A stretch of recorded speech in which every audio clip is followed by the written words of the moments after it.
your home tells a story about you. So, well, clutter, there's so many costs to clutter before you buy anything else, whether it be a pool in your backyard or more pillows for your bed. Make sure you want to steward those things because we only have so much, what I call STEM in our life. We only have so much space, time, energy, money to give.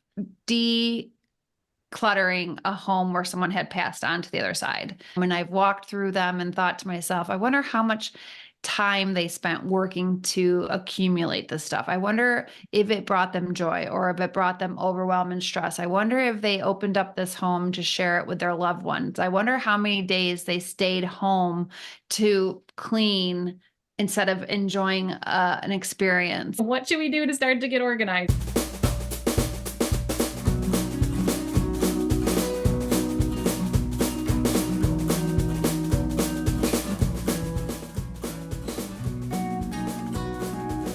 Jennifer, thank you so much for joining me on Called and Caffeinated. Cheers.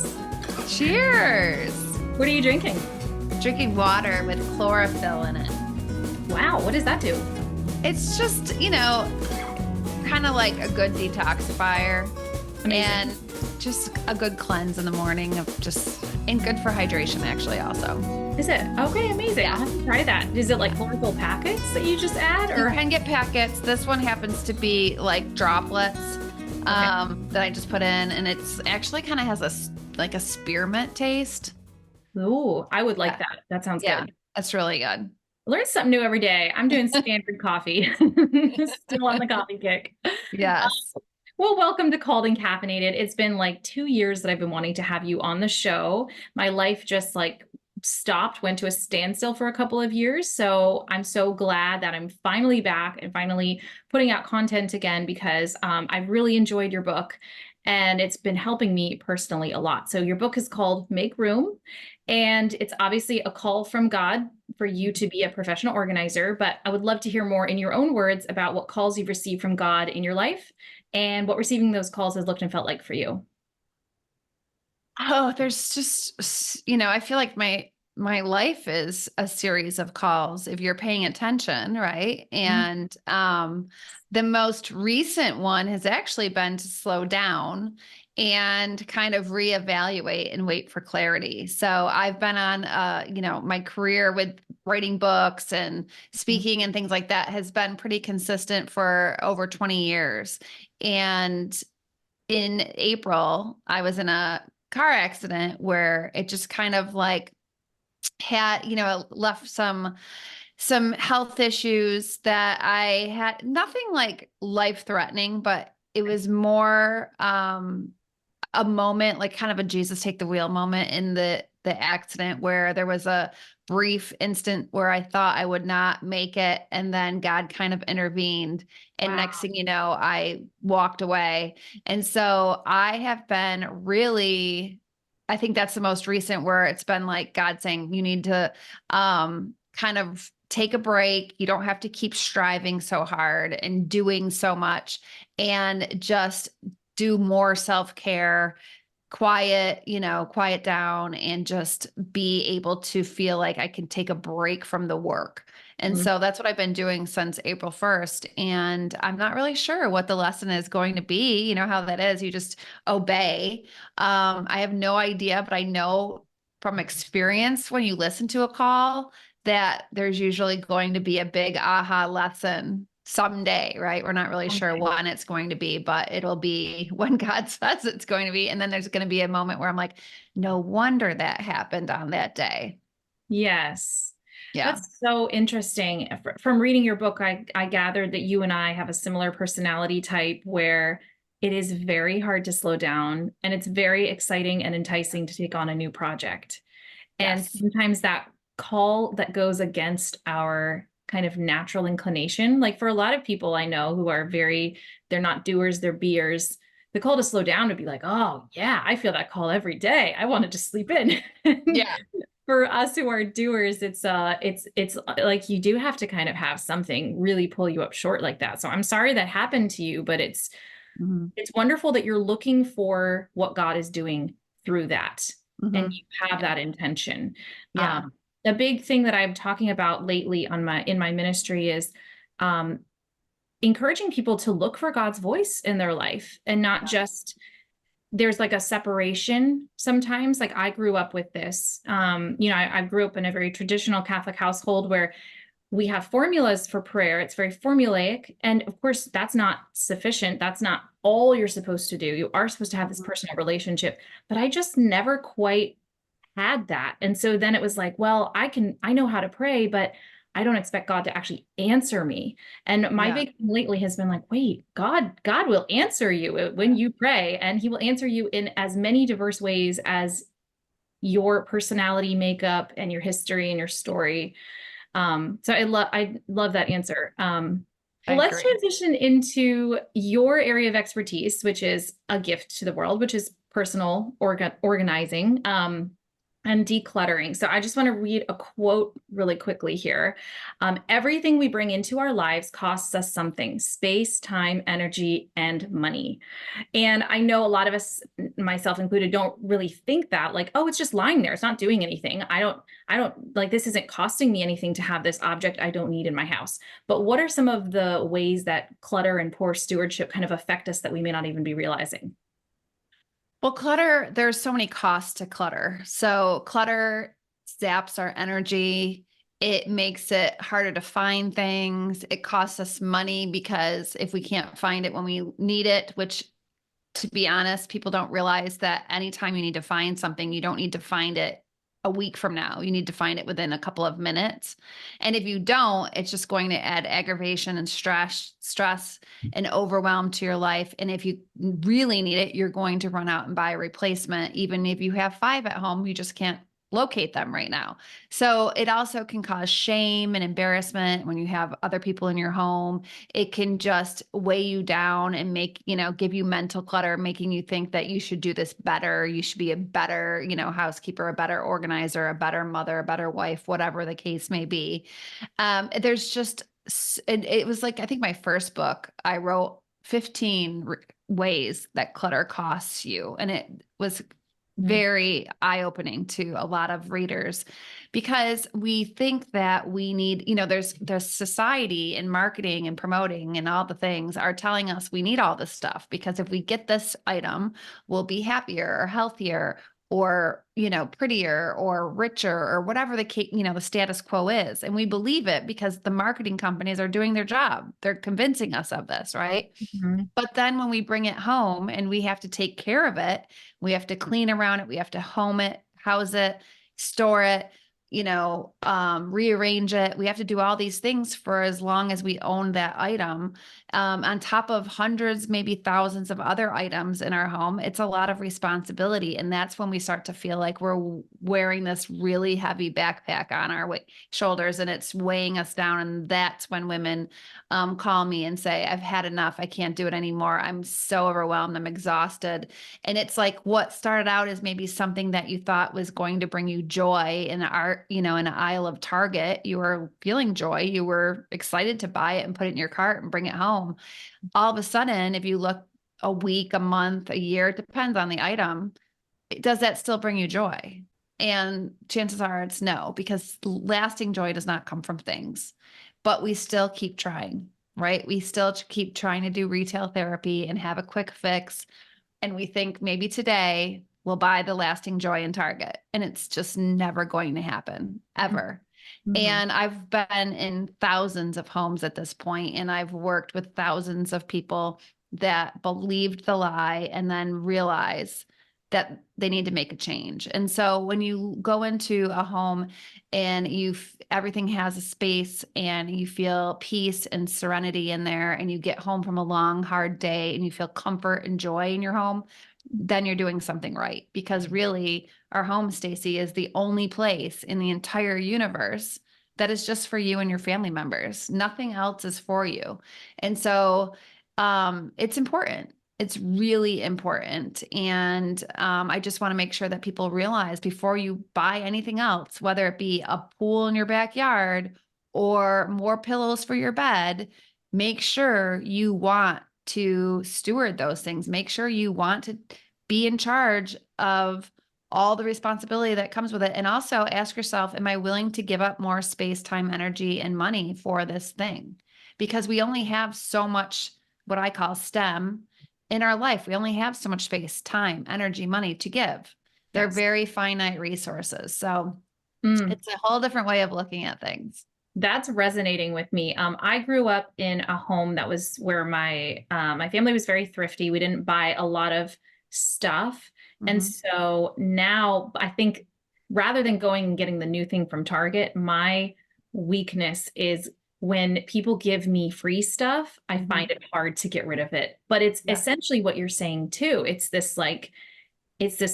an obligation to hold on to something that is Hmm. actually costing you money. And now, yeah, we find ourselves with four small children. And of course, there's only, well, we'll talk about this later in the interview because this is maybe a specific struggle of having four children all in a different phase, and you do want to hold on to stuff.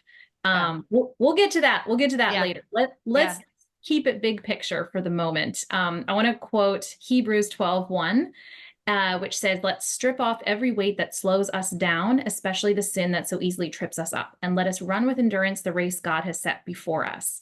That's Hmm. such a beautiful quote. And I think if we take that into the realm of our stuff, it suddenly illuminates a whole area of um, potential for understanding that verse that like you wouldn't initially see.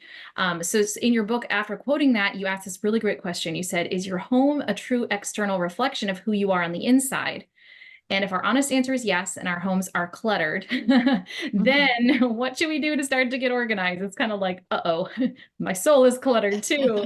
How do Yeah. I start to, get about my purpose and decluttering?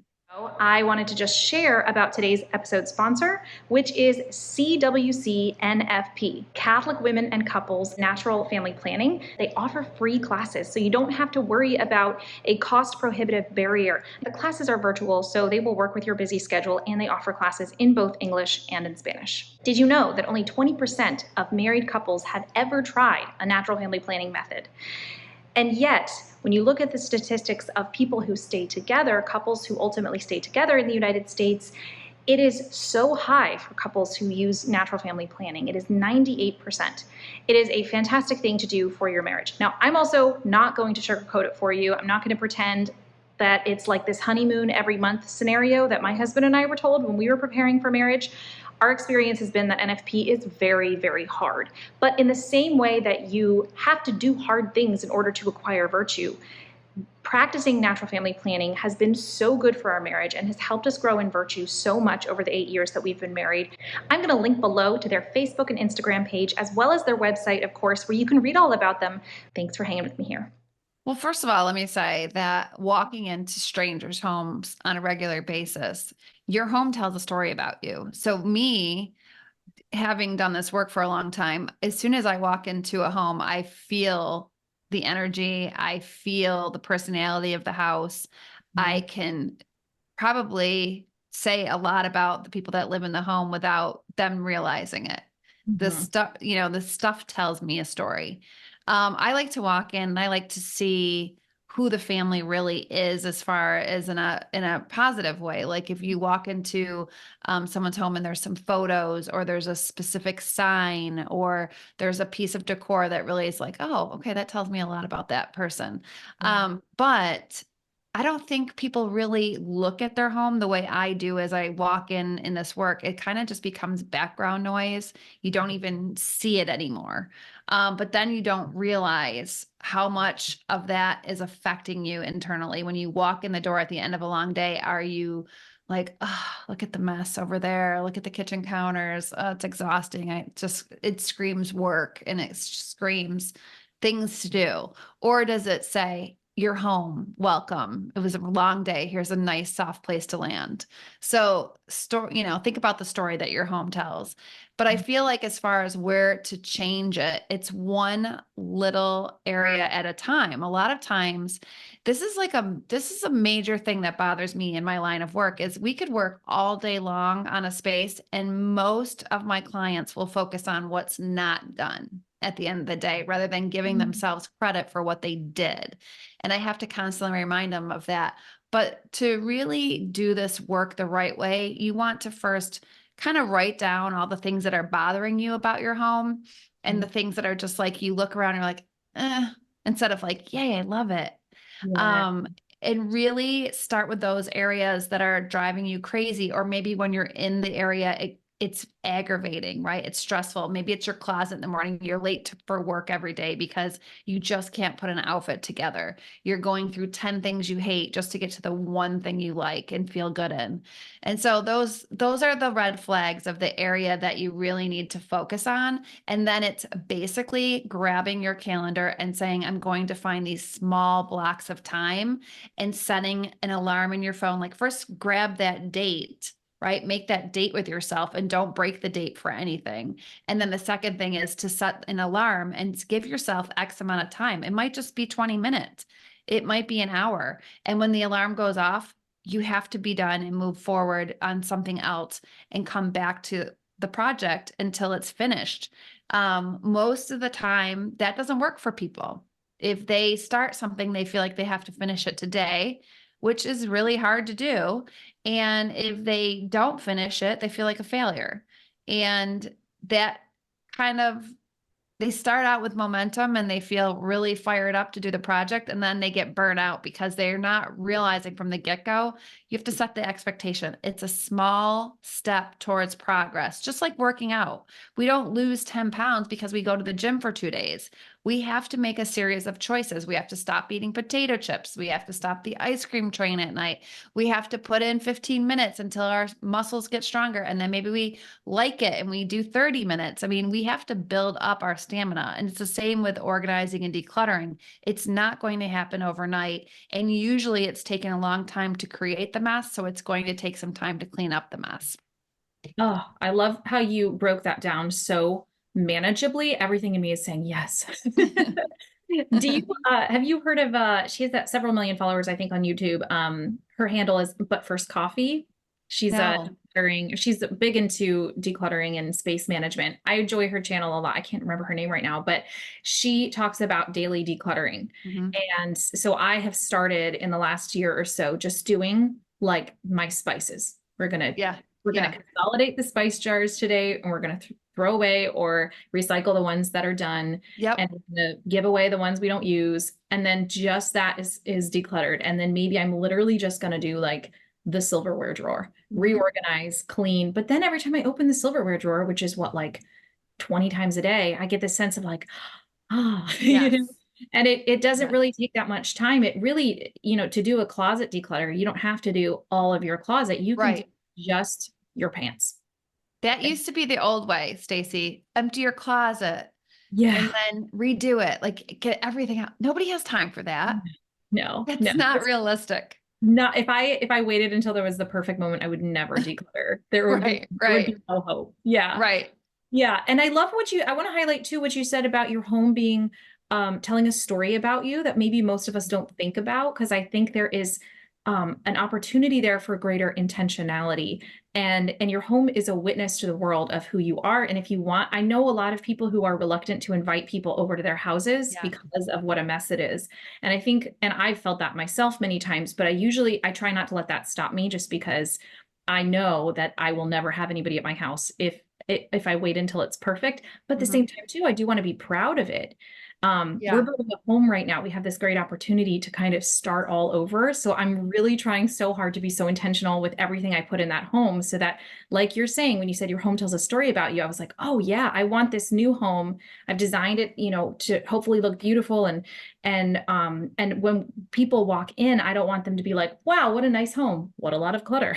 Yeah. What a nice home that you can't manage. I want Yes. people to actually see all of the effort we've put into designing it.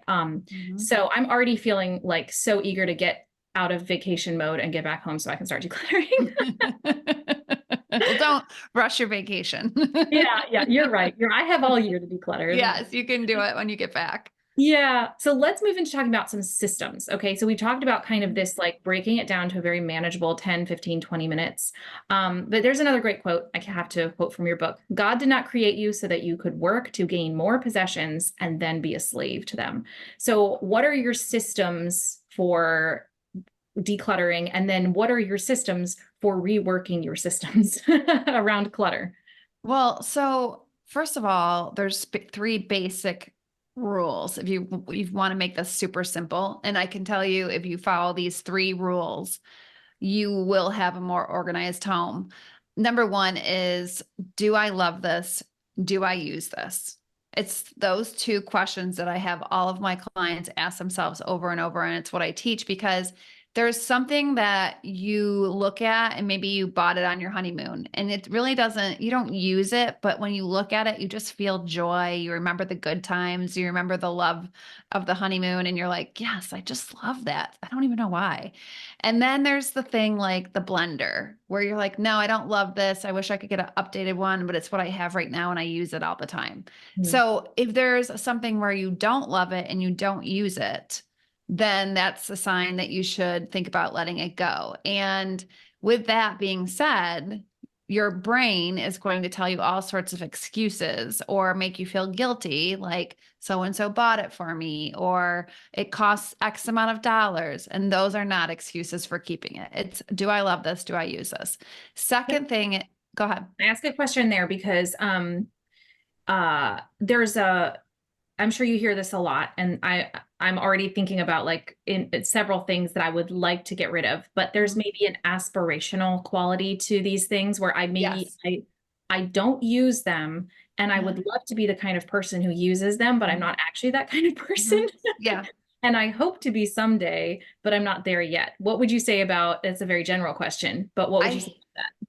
I hear it all the time, and I have to coach my clients through it because there's a lot of living in the someday or the maybe. That's very common. And I have to ask them, well, how many years have you had this item and were you trying to be this person? Because there's also a difference between you truly want to be that person and then the other part where you think you should be that person. Yes. And especially I see this a lot with moms where they think they should be this kind of mom doing all these crafts, or that's just like one example of like, we're going to do crafts every Sunday with these kids. And so I'm going to save all this stuff, or I'm going to be, you know, I'm going to get back into crocheting or this or that. But the thing about it is like, if it was that important to you, you would be making an effort to do it now. And wouldn't you rather not have the reminder of what you're not doing, right? So there's a few things. Okay, then maybe someday when your kids are older, you'll have time to do that and you'll actually do it. But when there's 10 different categories of stuff and your brain's just using it as an excuse, that's when it becomes a problem. And so that's when you have to really say, maybe in theory, I'd like to be this person, but I'm not making an effort to do it. I'm not prioritizing it. It's time to let it go. Because, you know, again, you're now spending STEM on something that you might do someday. So it's this work, you have to be honest with yourself. And I find that a lot of times we're living in these stories that we're creating of what we think our home should be or what kind of mom we think we should be, but we're really not willing to live that way. So it's the same thing with exercise equipment. You know, think about it that way. You might have wanted to be the person that gets up and runs 5 miles on your treadmill, and now it's like collecting clothes in your master bedroom for 10 years. So either clean it off and use it or let it go and don't feel guilty about it. You didn't become that person and things change. So that's what I would say for that. I love it. Yeah. And the same thing can apply not just to stuff, but like clothes that you once used to wear and you're probably never going to wear again. And I definitely that's okay. Those things, emotional memories associated with it. And even if they still fit, there's maybe no occasion. I'm not in that season of life where I'm going out in the evenings anymore. And this beautiful evening dress that's been sitting in my closet for 7 years is probably not going to be used ever. Yes. Yes. And the longer you hang on to these things, the less in style they are, that you're taking up space. And, you know, it's okay. You probably have a picture of you in it. And if you ever want to revisit the memory, you can look at the picture or you can go there in your mind. You don't have to hang on to the evening dress for 20 years just to remember those moments in your life. But you do have to be honest with yourself that you're probably past that season. Like that was the season in your life and that's okay. It was a great season, but I'm not going out clubbing anymore. And I loved my clubbing clothes. You know what I mean? It's like, I don't go out and do disco dancing anymore, but it was sure fun while it lasted. You know what I mean? Pass it on. Pass on the outfit. I love that. Yeah. Now, what was your, let's see, do I love it? Do I use it? And then Okay. was there a Number 3 two is second step? every single thing you own needs a home. Mm, Everything. So that means when you're done using it, it has a specific spot that you put it back and that everybody in the family knows where it goes. Now that's easier said than done sometimes, but if I pull out, give me an example of something I can tell you where it belongs.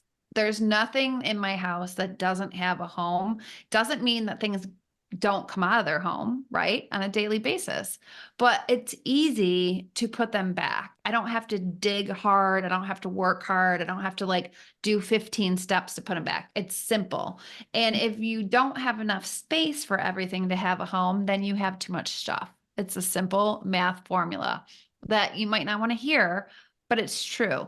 And back to that, not living in the someday maybe, we don't keep things thinking someday I'm going to have room for this. You have to live in your home now. yes. Yes. I love that. Yeah. And This is jumping ahead a little bit, but I love going and making a home for things and then opening up the closet and being like, oh, this looks great. I never was that way until I got married and had my own house to take care Yeah. of. Now I'm very understanding of the fact that my family members are like I used to be as a child, where they don't really get that feeling from like Yeah. a closet. So the stuff usually doesn't make it back to its home, even if it has a designated home. What are your recommendations for family life and the reality of living with people who are still being trained to put those things away and maybe aren't naturally inclined to do that? I think one thing that I notice a lot of people don't do, and Mhm. it's very important, and this one thing can change your entire life, is a Oh, reset day. Just literally a reset day instead of a day like being busy every single day, every single week, and never staying home just for the sole purpose of resetting your space is so important. If I get busy and I have lots of events or lots of travel, I need a reset day. I need a reset day literally once a week. It can be getting caught up on paperwork, getting caught up on laundry, refilling containers that I use for different categories, um, cleaning. You need a reset day to get your space in order to be successful for the rest of the upcoming week. So I think that's really, really important. I see a lot of people never doing it. They just keep letting it build and build and build until they can't take it anymore. mm, The other thing when it comes to children who are young and learning, I don't think that it helps to do everything for them. I think I totally tell myself when my kids were younger, and I tell my clients, you're raising somebody's future spouse and future employee, somebody's future college roommate, you know? yeah. And the fact of the matter is, I had one child that just innately is organized and tidy and loves doing everything like I do. And then one that was like, whatever, fly by the seat of his pants, more messy. But Yeah. guess what? He was a freshman in college this year and he had to share space. And now he wants everything neat and tidy. Go figure. Because he And then you're like realizes a that proud mama. You're like, yeah, you because get it. he realizes there was benefits to it. But if I had done every single thing for my kids, they wouldn't be doing so well on their own. And it was times where it's like, well, this is annoying because it's not the way I would do it, right? It's not as perfect as I would do it. And it doesn't matter. A 3-year-old can learn to put the Matchbox cars in the blue basket. And even if he doesn't want to, or he doesn't get it perfect, who cares? You're still teaching them how to put things back and how to be a steward, basically. Is that's what you're teaching your kids, is like, don't take on a bunch of stuff in your home and don't buy things if you do not want to steward them. Absolutely. I love that. It Mhm. makes me think of my friend Kathleen. Shout out, Kathleen. Hey, if she ever watches this, she has 5 little ones and her oldest is 7. So she is a busy mom and they just moved to a new house. And I was asking her how unpacking was going. I'm like taking notes for myself next Yeah. month when we move. And she was like, she's this one most wonderful person. She's like, I realized that I could just get it done and we could all arrive at the finish line in pieces, or we could all take a much longer time but get there together. So Yeah. she like lets her kids help unpack.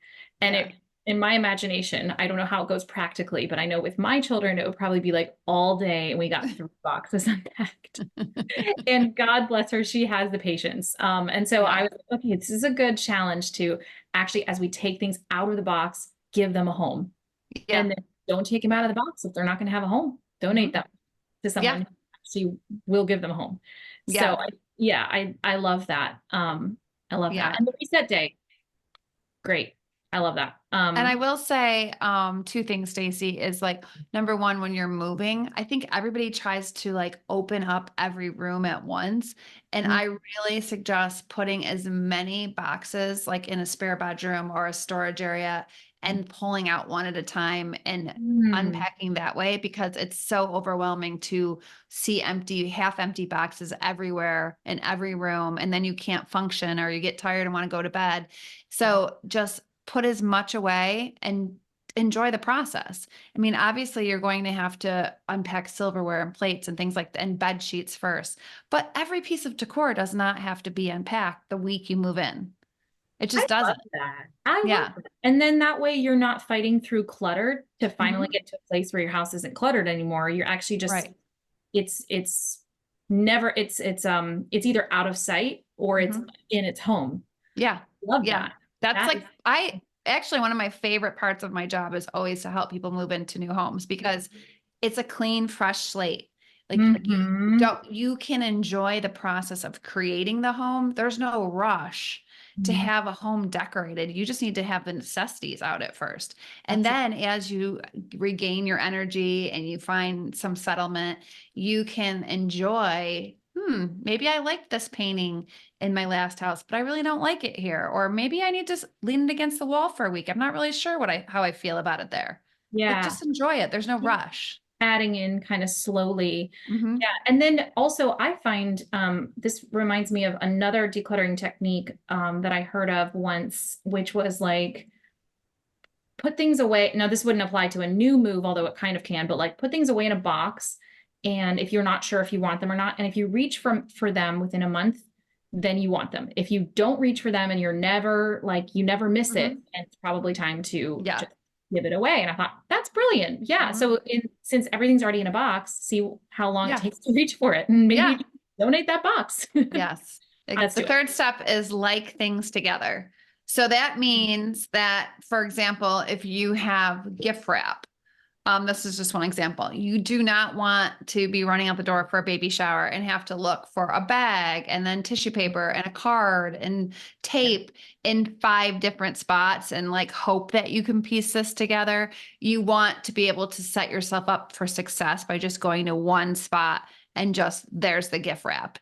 Yeah. So it's like that's just one example, but I see this in so many different areas. And it can be the solution can be simple. A lot of people, you don't need a huge area for gift wrap. You just need to have it organized. So actually, my favorite product for that is the Wrap It gift wrap organizer. And it's like hangs in a closet. So everything I need hangs in my Wrap It in my spare bedroom closet. So I never have to hunt around. Wow. Yeah. And it's just like things like that, like being proactive, setting yourself up for success before that day comes where you're rushing out the door. Yes. Oh man, that's so true. And uh it's a little bit counterintuitive when you start out because I can totally see what you mean. Like in my home right now, the batteries are in a random drawer and then Mhm. our tools are in another spot. And so anytime we need to unscrew a toy, we have to go Yeah. to this spot and get the screwdriver and then go over here and get the batteries. And Yeah. I'm thinking as you're saying this, why don't we just put the batteries with the Yeah. tools that they're all together and we can Yes. just streamline this new house? Yes. You can do all the things in your new house. Right. I'm getting so ready for the new house after this. Yes. Oh man. Okay, fantastic. So let's talk a little bit. So one thing you touched on in your book, and I think this relates to your purpose. Like we've been getting into specifics about decluttering, which I love, but also, it all adds up to helping you have the time, space, money, and energy to achieve your purpose, right? Which is really what my show is about. And it's getting intentional with these little things. So you touched on stewardship. Chapter 7 was all about stewardship. So helpful because I think of myself as the owner of my things, but Mhm. you had a different viewpoint to start thinking of yourself as a manager of your things. And that really is hugely impactful. So what does that look like? And then what are some of the downstream effects of looking at yourself as a manager rather than an owner of stuff? So first of all, the biggest thing is everything is a blessing from God. I mean, if you're a believer, your life could be so different, right? It doesn't have to be that you're living in this house full of stuff. And it could have been very different. So I think when we look at it as we're managing our things, I think when it really hit me was just over and over decluttering a home where someone had passed on to the other side. So I've done that enough times to know that in the end, we're coming in empty handed, we're leaving empty handed. And there's nothing, any of us, I don't care how much money you have, how much power you have, nobody's different. Your stuff is staying behind and you're going.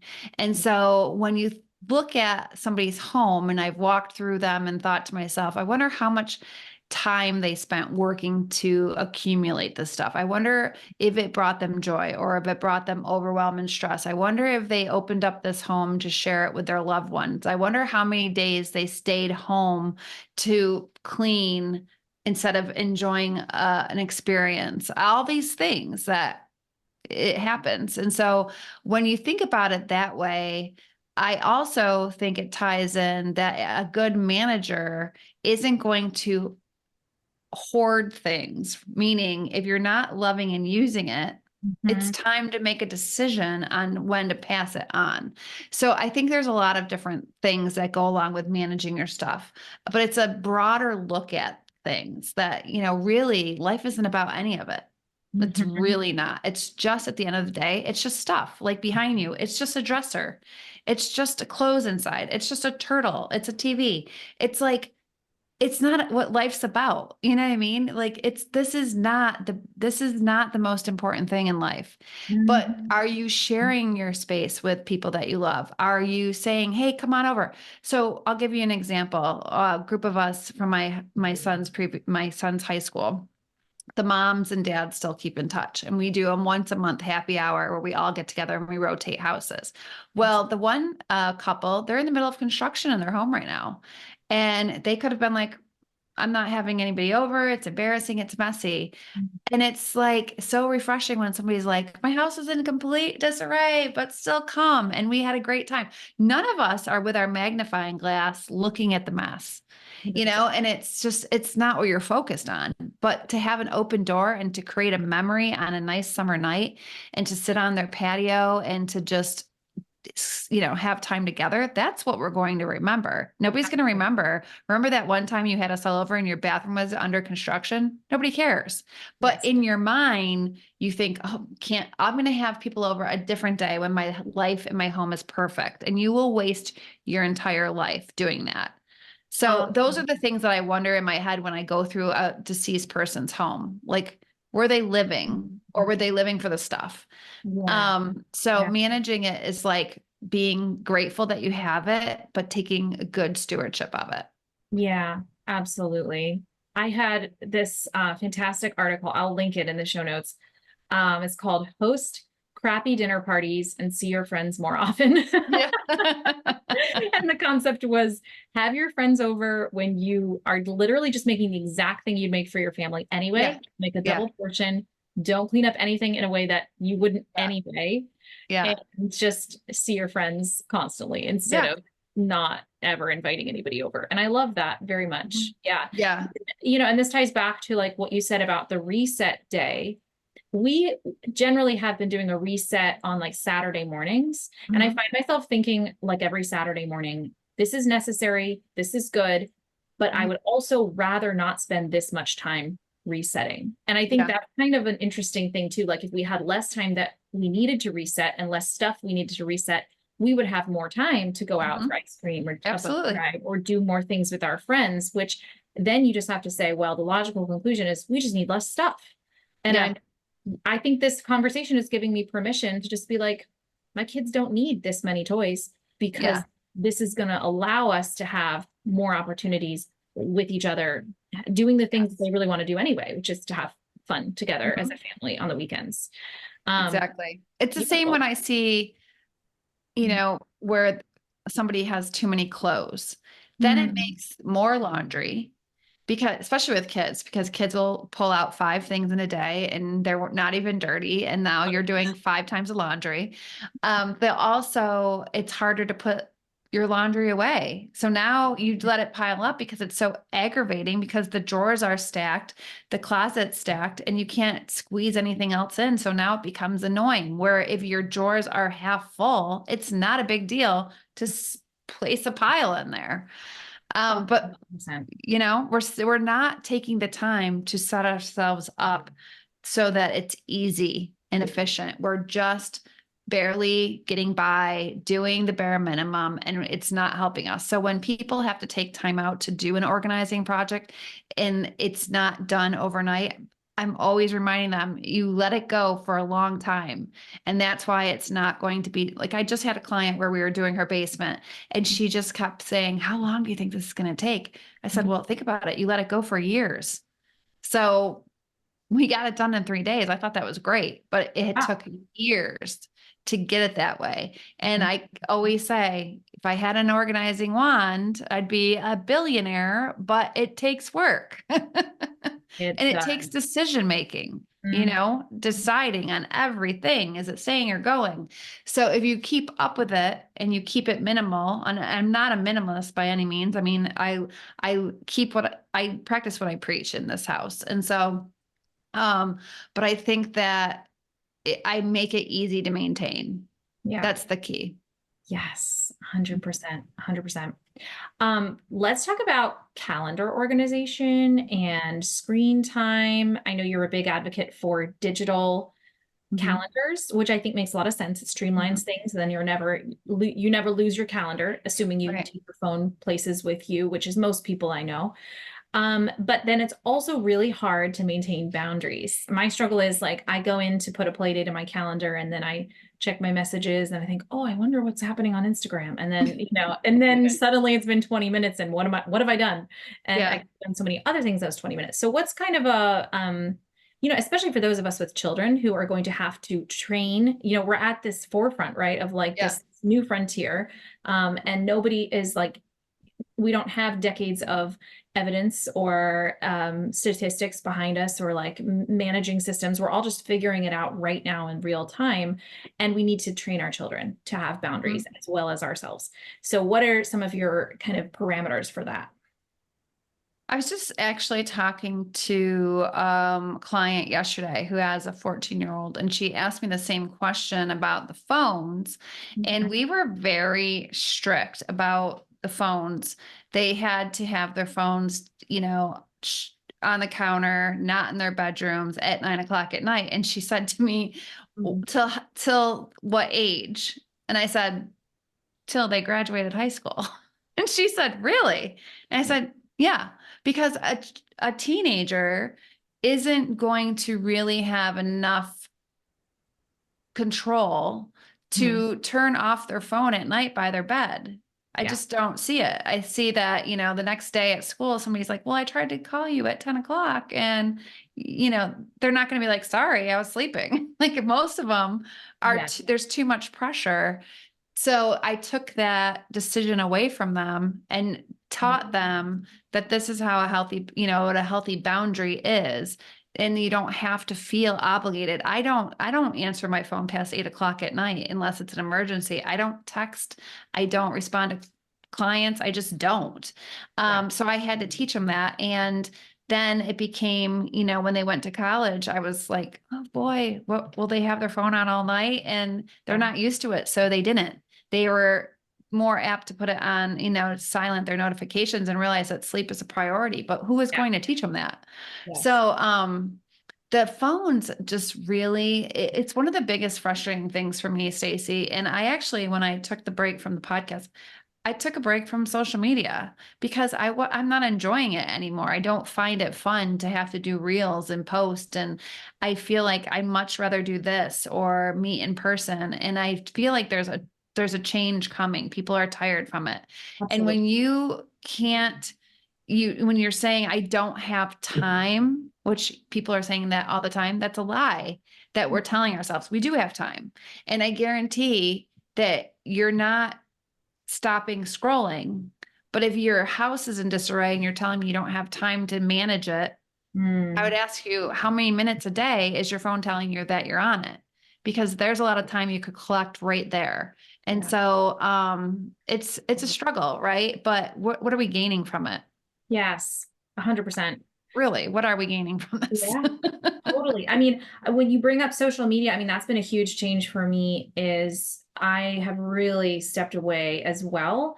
And on the one hand, I know that like I have no intention of shutting down my accounts, but I'm not investing huge amounts of time on them either because I always just ask God, like, please, whoever you want me to reach on social media when I do post, just put my post in front of them. Because I usually post, what I do is ministry, really. And so if I want to connect with a friend for like a social call, I'll pick up the phone. Right.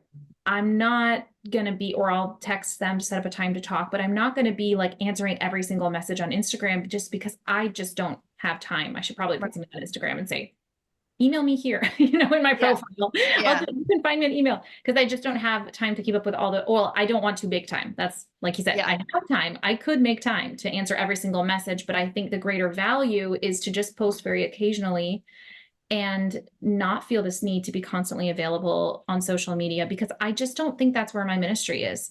I'm going to be doing my podcast because these conversations are life-giving for me and whoever they're meant to reach, they're going to reach, and I'll do my email list. But there's this need to spread myself so thin, or this thought that I have to that's been a blessing that's come out of kind of my daughter's NICU experience. Yeah.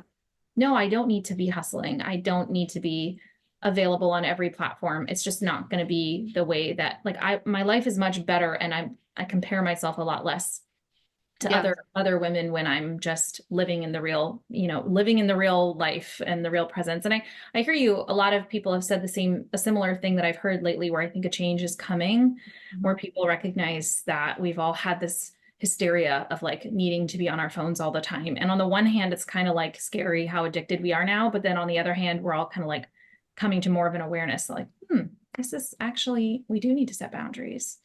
Yeah. Well, right. And it's kind of like we were chasing the followers, we were chasing the numbers before, and we don't even have control over that anymore. You can do that all day long, but the algorithm's going to control who sees your stuff. That's going to change. Yeah. So we'll never get ahead. We'll never beat the system. Yes. And so we have to realize that, but we can use it if you're called to show up and you have a message and you can share it with the world, then do it. But if I don't feel like it, I'm not going to force myself to get on there just to prove that I have this kind of grid or this number of followers, because that is not even an accurate example of my audience. It's like Instagram is one app among many that right now, if I'm going to show up, I'm going to show up on Instagram. But 10 years from now, it's not going to be that. I absolutely despise Facebook.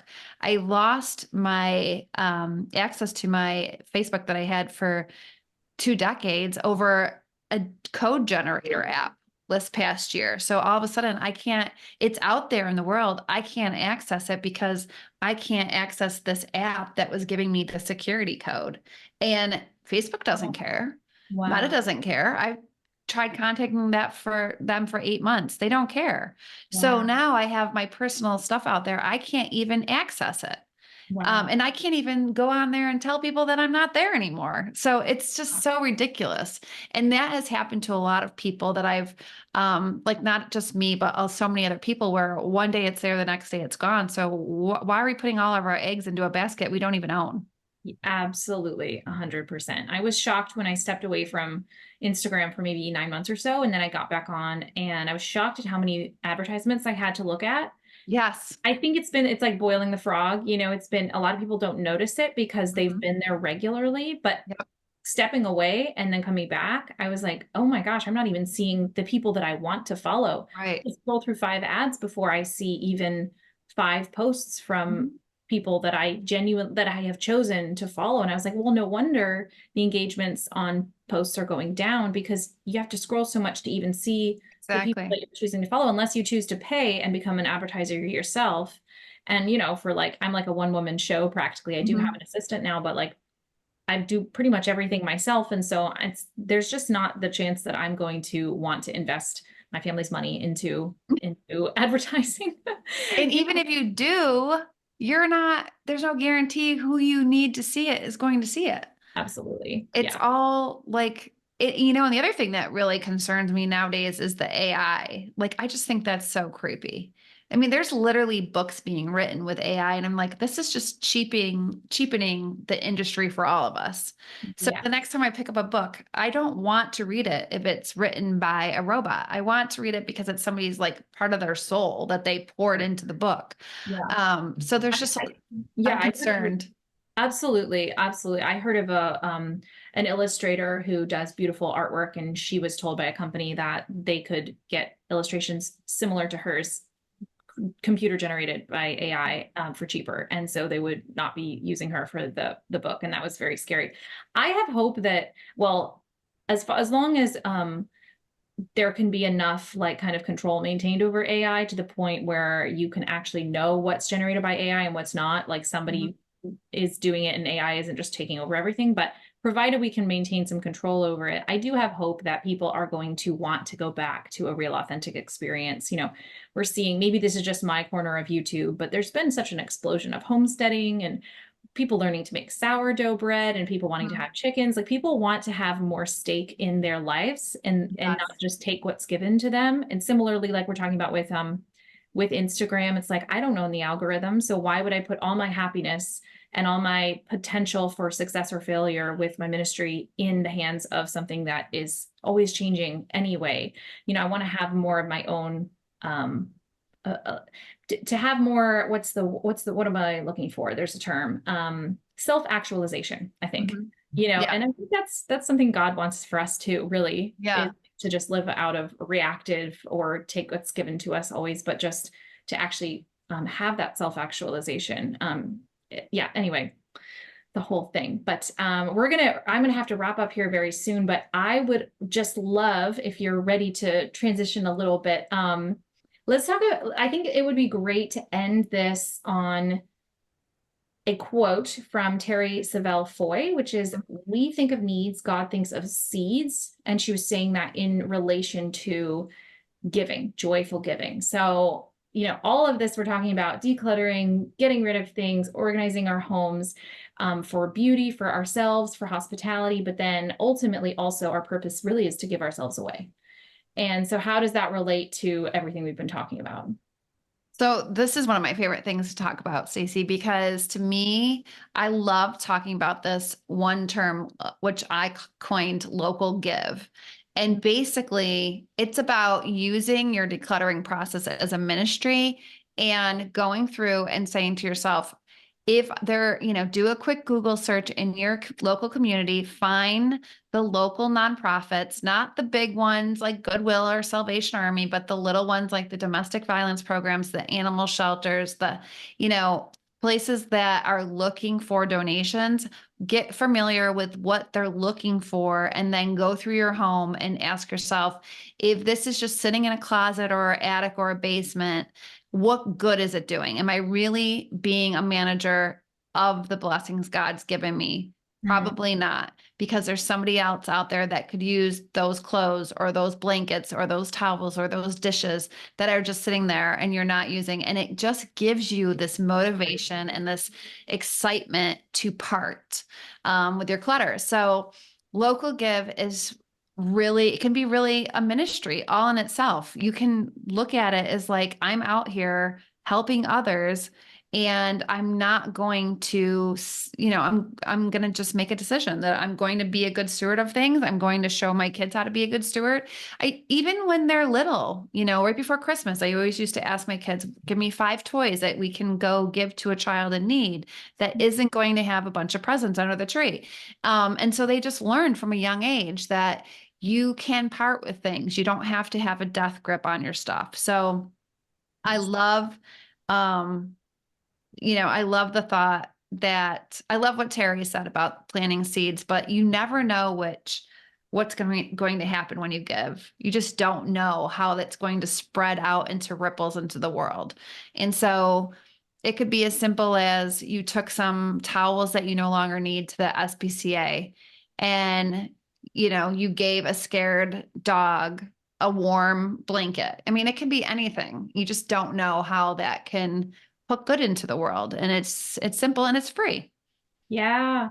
And it even encourages me, like I'm thinking about this, I always see coat drives around Christmas time. Mhm. And my natural inclination is to be like, okay, well, I need to have, a winter coat and a fall coat and Mhm. some, enough sweaters for the spring. And then I should have a backup for all of those things because I will give this for free from so Yeah. and so, and I'll have this for when this other thing wears out.